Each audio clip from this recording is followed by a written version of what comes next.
नमस्कार, आप देख रहे हैं YouTube channel education portal Krishna और मैं हूं कृष्णानंद सिंह। पिछले दिन यानी कि शुक्रवार 2/7/2021 को प्राथमिक शिक्षा निदेशक आदरणीय डॉक्टर रंजीत कुमार सिंह के द्वारा बिहार शिक्षक नियोजन काउंसिलिंग से संबंधित कुछ डाउट्स को क्लियर किया गया। कुछ जो कैंडिडेट्स की परेशानियां थी उनका समाधान किया गया और इसे मैं संक्षेप में बताने का प्रयास कर रहा हूं। यदि आपको उसकी संपूर्ण जानकारी प्राप्त करनी हो, पूरी डिटेल में उसकी जानकारी प्राप्त करनी हो, तो आपको सर के चैनल पे जाना होगा। तो आइए प्रारंभ करते हैं।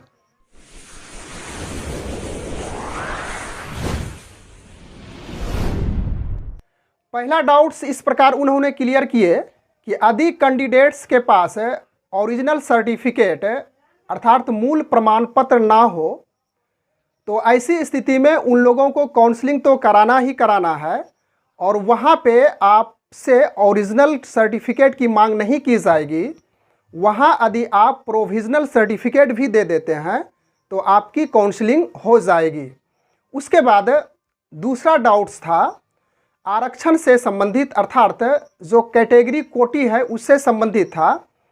यदि आपके पास, उन्होंने बताया कि यदि आपके पास पुराना सर्टिफिकेट है तो पुराना सर्टिफिकेट में यहाँ पे कास्ट सर्टिफिकेट और रेसिडेंशियल अर्थात आवासीय प्रमाण पत्र या तो इनकम सर्टिफिकेट उससे संबंधित बात किए कि जिस समय आपने 2019 में जब फॉर्म भरा था तो उस समय का भी यदि आपके पास सर्टिफिकेट है तो उस सर्टिफिकेट को भी आप काउंसलिंग में शो कर सकते हैं।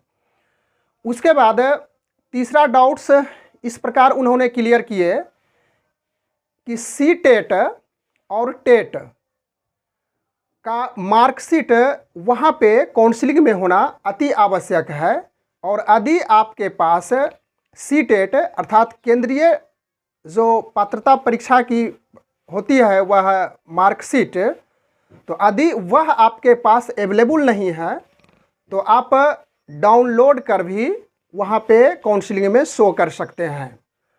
और उसके बाद अगले डाउट्स था कि यदि आवेदन में आपका नाम या तो आपके पिता का नाम या तो फिर आपकी कोटि, आपका डेट ऑफ बर्थ अर्थात जन्म तिथि, फॉर्म भरने में कहीं आपको परेशानी हो गई, कहीं लिखने में अशुद्धियाँ हो गई, तो उसमें आपको वहाँ पे कोई परेशानी की बात नहीं है, डरने की बात नहीं है।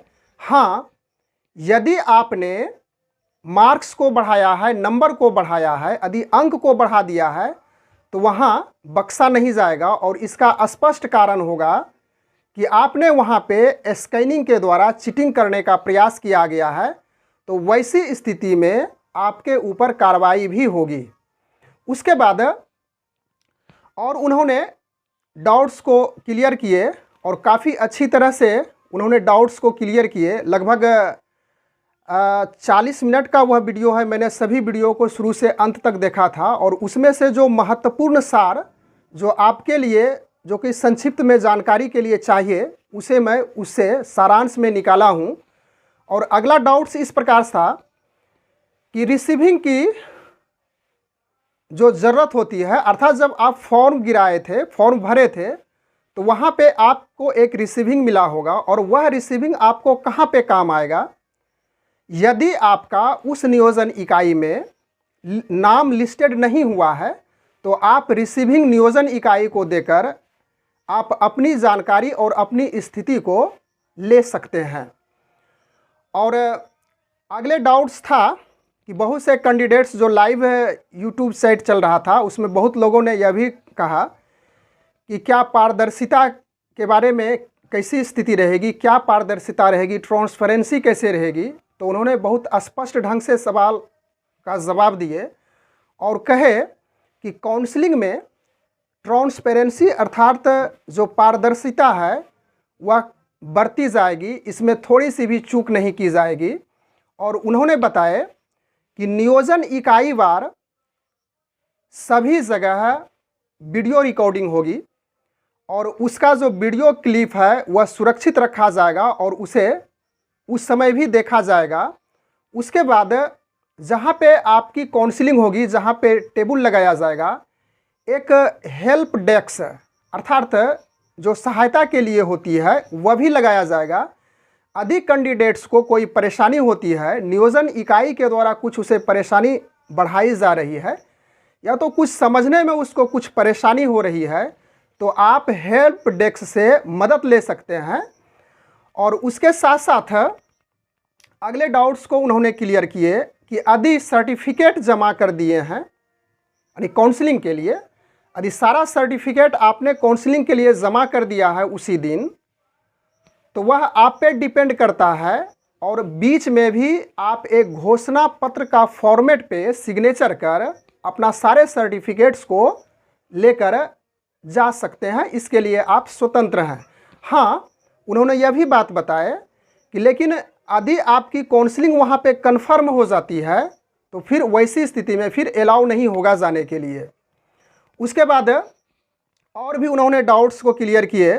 जो आरक्षित पद के हैं उसे जनरल कैटेगरी में भी जाने का मौका मिलेगा। बहुत लोगों का उसमें प्रश्न था, लाइव कमेंट में प्रश्न किया गया था कैंडिडेट्स के द्वारा और पूछा गया कि यदि हम जनरल कैटेगरी में फॉर्म भरे हैं या तो फिर हम आरक्षित कोटि में फॉर्म भरे हैं, तो आरक्षित कोटि का यह सवाल था कि हम जनरल कैटेगरी में क्या जा सकते हैं। तो उन्होंने स्पष्ट रूप से कहे कि निश्चित रूप से यदि आपका मेधा अंक ज़्यादा बनता है तो आप जनरल कैटेगरी में भी जाने के हकदार हैं। और महत्वपूर्ण बातें बताए कि जो हेल्प डेस्क होगा वहाँ तो होगा ही होगा, उसके साथ साथ काउंसलिंग के दिन मैं खुद यानी कि प्राथमिक शिक्षा के जो निदेशक आदरणीय डॉक्टर रंजीत कुमार सिंह हैं, उन्होंने स्वतः कहे कि उस दिन जिस दिन काउंसलिंग होगा उस दिन 10 बजे से 5 बजे तक मैं यूट्यूब लाइव रहूँगा और आपके सारे कमेंट्स को मैं देखूँगा। यदि आपको कोई परेशानी होती है तो उसका निदान ज़रूर किया जाएगा। और अंत में जो कि डाउट्स था, और इसे डाउट्स नहीं कहा जाए, इसका एक जो कोविड रेगुलेशन है उसका पालन करने की भी बात बताए। उन्होंने कहे कि कोविड-19 प्रोटोकॉल का पालन नियोजन स्थल पे अनिवार्य रूप से करना है। आशा है यह जानकारी आप लोगों को अच्छी लगी होगी। Thanks for watching. Good bye.